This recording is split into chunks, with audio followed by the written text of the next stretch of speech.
Hello bachcho, let's read this question. In this question we have to find the value of integration of x plus sin x upon 1 plus cos x dx और ये है इसकी limit 0 से पाई by 2 तक। तो हमें इसकी value find out करनी है। सबसे पहले हम इसका की कॉन्सेप्ट देखते हैं। की कॉन्सेप्ट क्या है कि जब कभी भी इस तरीके से हमें इंटीग्रेशन दी होती है लेट्स से a से b तक f(x) की, तो हमें इंटीग्रेशन इसका निकालना होता है। जब हम इंटीग्रेशन निकालते हैं तो f(x) की कोई समथिंग वैल्यू आती है, तो फिर उसमें हम उसकी वैल्यू a से लेके b तक पुट करते हैं। तो सबसे पहले b करेंगे f एट b और फिर चेक करेंगे f एट a। इस तरीके से हम उसको सॉल्व करते हैं। तो सेम पैटर्न हम यहाँ पर यूज करेंगे। तो now moving to the solution part. Solution इसका ये है कि सबसे पहले लेट्स से हम इसको I एज्यूम कर लेते हैं। तो we have I as x plus sine x upon 1 plus cos x। अब हमने इसको x I एज्यूम कर लिया, तो हम यहाँ पर इसे लिख सकते हैं कि I इज इक्वल टू, दोनों टर्म्स को हम सेपरेटली लिख सकते हैं, x upon 1 plus cos x। और 1 प्लस कॉस x को बच्चों हम क्या लिख सकते हैं, 1 plus cos x is equal to 2 cos square x by 2। ये हम सभी को पता है, आइडेंटिटी होती है। तो हम इसके यूजिंग से इसको सेपरेट कर लेते हैं। तो ये आ जाएगा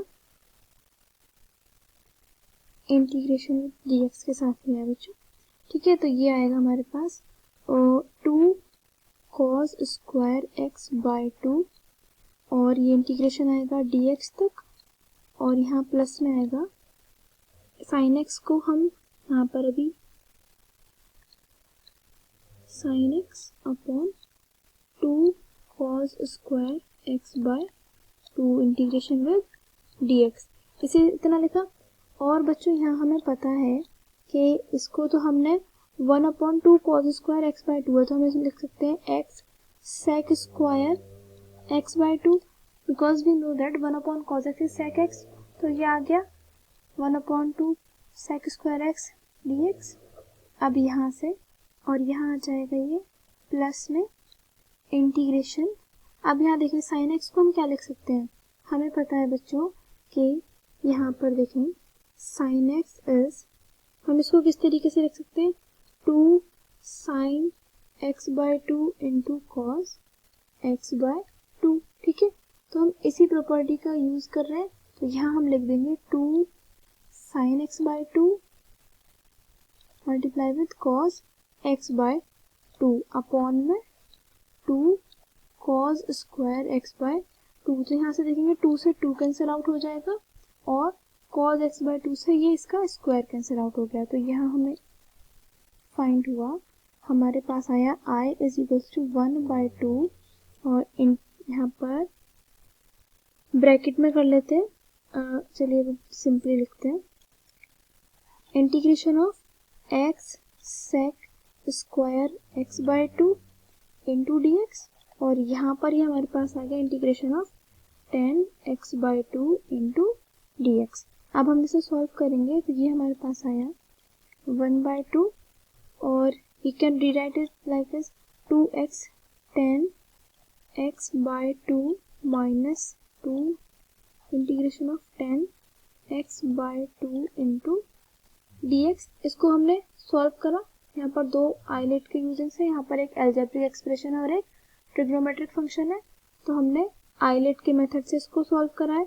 अब यहाँ पर ये हमारे पास आया integration of 10 x by 2 into dx। अब यहाँ पर हम इसे लिख सकते हैं I इज इक्वल टू, यहाँ पर 2 से 2 कैंसिल आउट हो जाएगा, so we will get here x 10 x by 2। यहाँ से फिर से 2 से 2 कैंसिल हो जाएगा, तो 10 x बाय 2 का इंटीग्रेशन विद dx और यहाँ पर प्लस में आएगा 10 x बाय 2 का इंटीग्रेशन विद dx। अब बच्चों यहाँ नेगेटिव टर्म है, एक पॉजिटिव टर्म है, तो ये दोनों कैंसिल आउट हो गए। तो ये हमारे पास आया I is equal to x 10 x by 2। अब यहाँ से हम देखेंगे हमारे पास ये गिवन क्या है, इसकी वैल्यूज भी तो हमें गिवन है I की वैल्यू।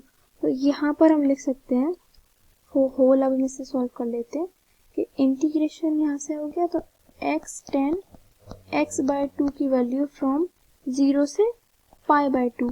तो अब इसे पुट करेंगे तो यहाँ पर ये आएगा पाई बाय 2 10, पाई बाय 2 और पाई बाय 2 से ये हो जाएगा पाई बाय 4 माइनस 0, तो 0 का होल टर्म 0 हो जाएगा, तो ये हमारे पास आया पाई बाय 2 और 10 और यहाँ से आ गया पाई बाय 4। अब हमें पता है इसकी वैल्यू क्या होती है, इसकी वैल्यू हमारे पास होती है 1, तो पाई बाय 2 इंटू 1, तो ये हमारे पास आ गया आंसर पाई बाय 2। तो यहाँ पर हम ऑप्शंस देखेंगे, तो ये हमारे पास pi by 2 option is our correct answer. Option C is our answer. Hope you understand the solution. Thank you.